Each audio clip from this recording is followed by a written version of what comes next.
normally the state where you were born. For instance, I was born in Omaha, Nebraska. I've got 033. This is Nebraska Social Security number. It also goes by where the post office mark is that you register. In other words, the mailing address. So if you mailed it to an address, if you instructed them to mail it to an address in Connecticut to receive it, that could be where they put it as well. We've found that out. But there isn't any evidence to say he was there at that time, and he's offered no explanation for it. We've run into some roadblocks. The government has flagged his Social Security number. It's almost impossible to run on databases now.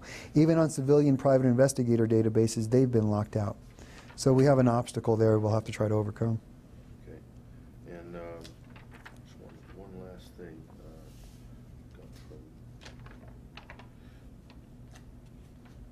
Do you want to comment on Andrew Breitbart's involvement early on, or is that something for... I think commenting on Mr. Breitbart is really Mr. Corsi. He knows that situation better. The one thing I will say to you, though, I am curious. What Mr. Breitbart said at CPAC as to the videotapes he was in possession of, what was released pale in comparison to those statements. Mr. Breitbart made it really clear of who was going to be on those videotapes and what was going to be said, and we haven't seen them yet. I am highly suspicious of that. Yeah, and the timing of the incident. The timing of the incident is a whole other issue. Okay. And is your case, one other thing, is your team, is it within your jurisdiction to look into Obama's eligibility as a dual citizen, for instance? In other words, did he have an Indonesian passport at any time, or would he have applied for financial aid at Occidental College, for instance, or Columbia under a foreign nationality? Right now it is in our jurisdiction to look into that. This is an issue that could affect every voter in Maricopa County. It is a fraud investigation, and we have every right now to pursue this to verify the identity of the individual who wishes to be on the ballot. It's as simple as that. Okay, that's brilliant. Do you have any closing statement you want to make as to just foreshadowing ahead a little bit how long this investigation is going to go for, and is this up to Sheriff Joe to say when to sort of hit the brakes, for instance, or draw a line under a certain aspect of it? Sheriff Opaio has decided that this will be an ongoing investigation. He's giving me no indication that this will stop anytime soon. As a matter of fact, something about the sheriff has been a law enforcement officer for 51 years, as long as I've been alive. He knows when it doesn't look right. He knows when it doesn't smell right. He's given us full authority to continue on, and he wants us to. I don't see it stopping anytime soon. And what's really clear right now, after we've sat and spoke to Mike Zullo from the Cold Case Posse's investigation team, is that they have an actual case here. And right now, legislation is in committee in the Arizona Congress to pass a bill that will put the president's eligibility right on the forefront. In other words, he will need to prove his eligibility beyond a shadow of a doubt in the state of Arizona if he is to be on the ballot in the election come November. And that legislation is currently being held up by Senator Bartow in Arizona. Yes, thank you for being here today. I think this bill, HB 2480, is very important because it's going to set a precedent nationally for the bar that we expect from our public officials. Every public official should, like they take the recall or any other requirements when you sign up to be a public official, should be very clear in being able to say that they are qualified and they're pre-qualified. But what I like most about this bill, besides having the individual candidate on record for any office in this state, is the fact that you, the citizen, have standing if the person who's running or in office has perjured themselves in some way where they're not qualified for office. So I think this is a very good protection of our own liberties to have people in office that are pre-qualified. And with that, I turn it over to the next speaker. Representative Burnell Smith. Thank you. You know, I support this bill, and Carl asked me to come here and stand behind the sheriff because I appreciate what the sheriff done in regard to this, because it took courage to do this. even though that there's been some accusations by the federal government against him, he then investigated the President of the United States. And he provided me with a letter that he sent to the director of the Selective Service. And he also served me with a copy of Barack Obama's Selective Service registration form. And I challenge anyone in this room to look at this form and say it's not suspicious. It's dated July 29th, 80. Now, ladies and gentlemen, I've been a lawyer for 30 years. I've never seen a government official document that says 80 instead of 1980. This document has some questions, and I applaud the sheriff in writing to Director of Selective Service, Romo, and say, give me some answers. But Sheriff, I predict this. I predict in 30 days, what you ask him to give you an answer, he will not answer you. And Sheriff, stay on them, because we deserve the answer. The people of Arizona deserve an answer, and the people of the United States of America deserves an answer to whether or not Barack Obama is true to his name, or is it a phony. That's my comments, and I support this bill. I support Sheriff Arpaio. Thank you very much. Thank you to the press for coming here today. I think it's appropriate and fitting that we have this press conference here in the old Senate chamber.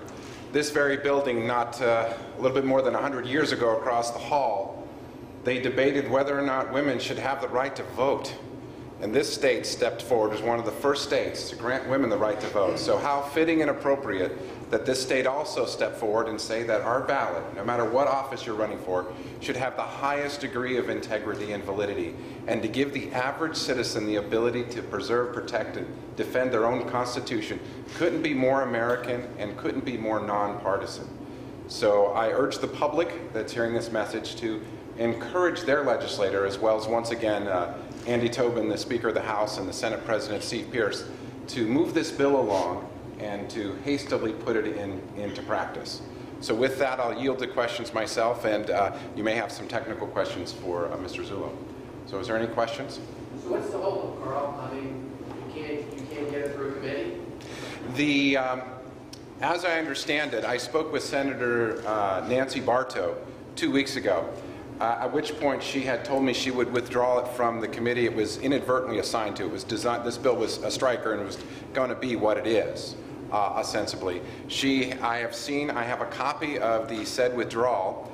I have made sure that the Senate President's office had said withdrawal from that committee. I'm being told that it can't be heard in rules because it's still in the Health Committee. I ask repeatedly, the withdrawal is here, will it please be withdrawn, will it please be heard on the floor? I have 17 state senators who have committed to vote for the bill, and I've informed the Senate President of that. I've asked him in numerous times to move the bill along. As I understand it, Senator Nancy Bartow has asked me for a thing called a laundry list. I come to understand that the request is not part of our rules in the legislature in any official capacity.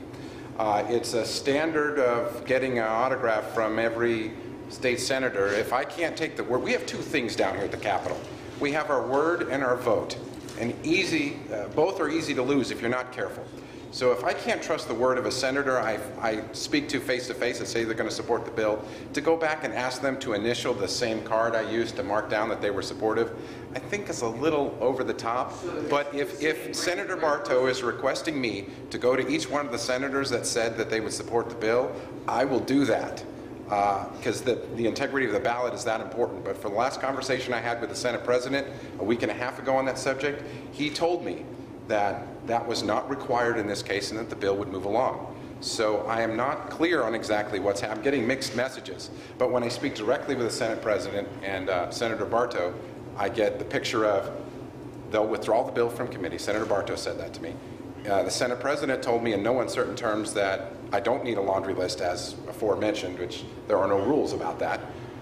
So I don't know where to go from here other than to ask the public, to ask the Senate President why this bill isn't moving. Has it been through Senate June yet?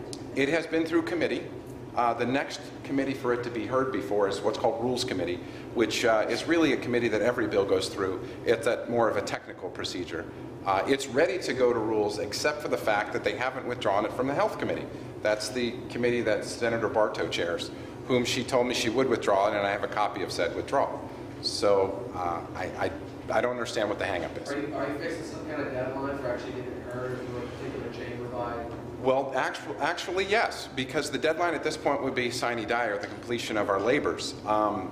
At this point, arguably, if it's not in the Senate Rules Committee next Monday morning, probably not going to have time to have it be heard properly in the Senate and then heard back again, a final read in the House. So in effect, dead if it doesn't get heard on Monday, right? Most likely, and you know, you can't say a bill is dead until we're sine die, but it's on life support for sure if it's not on the Senate Rules agenda on Monday.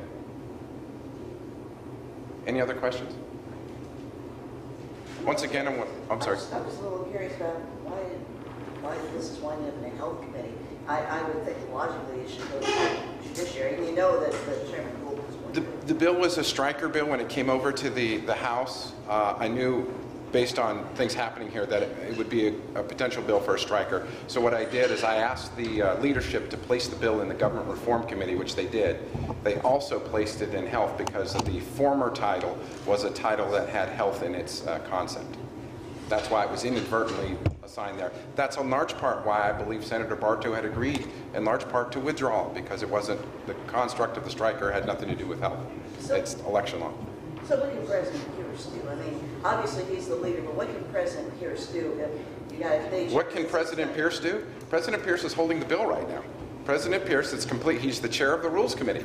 President Pierce is the decider of whether or not it gets a third read or goes on Committee of the Whole. So right now, it's in President Pierce's hands.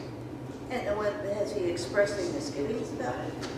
Every conversation I've had with President Pierce has been one of clarity that he's willing to move the bill along. So I have no indications from Senator Pierce, the conversations I've had with him regarding this bill and the movement of this bill, anything other than it should be moving along.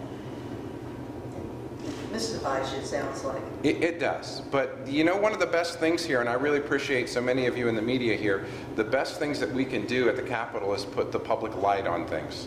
And when the public light is there, typically things move forward. So I thank you for being here. I thank you for your involvement. And if you have any other questions after this press conference, I stand ready to answer them. Just contact my office. Thank you. So let's see what happens. If this bill does not get through committee and does not pass the House rules by Monday, it could very well be dead. You know, it's unfortunate that we have to put a bill like this forward, but we really need to make sure that people are who they say they are, and that they qualify and pre-qualify for elected office. But the thing that I like the most about this is that it gives standing to the individual citizen to challenge a public official if they are found to be out of integrity, really, as far as what their qualifications are to be an elected official. And of course, one of the, you've got age, you have citizenship, you have a number of different areas where we look at qualifications. So I think this is just holding politicians accountable. I think it's a good move. It's a shame that there's a cloud over our own president as to whether or not he is an American citizen. It's a shame that there's not more emphasis on bringing forward the facts.